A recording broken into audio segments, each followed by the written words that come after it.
Hello again, RC enthusiasts. Brian again here, and we're going to do the WPL Tracked. WPL does it again, so interesting.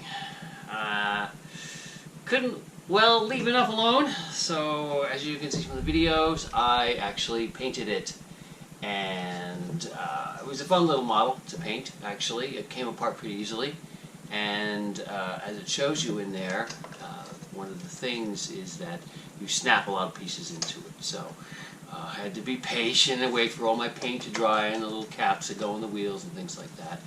And I probably should have waited a little bit longer for it to dry. But anyway, it's a fun little vehicle. I do admit that. But a couple of things that I noticed that were different.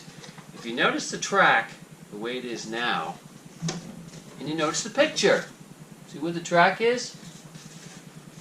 The track is really supposed to be down here, and it would have worked a hell of a lot better. There's a section that you'll see on that I'm going to show you right now where the track came off.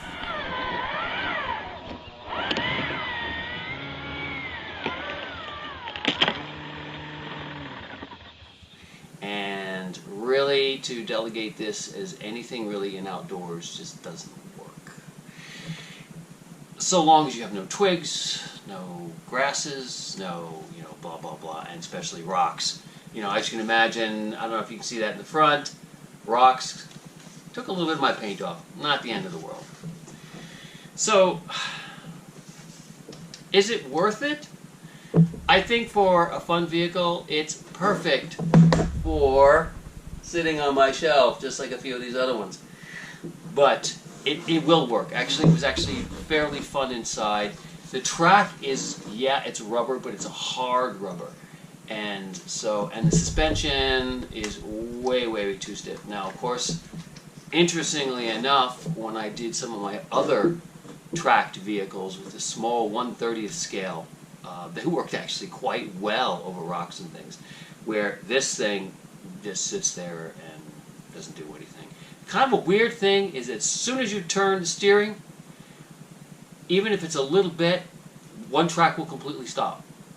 So if you're climbing up a hill and suddenly you turn the wheel, then one track will stop and the other one will just kind of try to keep going. So I don't know how to describe it, but they should have both tracks rolling at the same time. I guess you get what you pay for. But, I mean, all in all, it's a very interesting vehicle. I painted, as I said, a lot of different things in it. And it will more than likely be just delegated to be a shelf project. So, sadly, I usually like to try to make things work better. As for power, as you can see, it actually did climb one of the hills. It actually has a fair amount of power for what it is. It only has a 500 milliamp little battery here. And, of course, the complimentary useless screwdriver. But other than that, the fit and finish of this is actually pretty good. I will say it has bearings for the wheels. Bearings not only in the idler gears, but also in this idler gear in the back, and also bearings for the front here, in the actual drive area in there.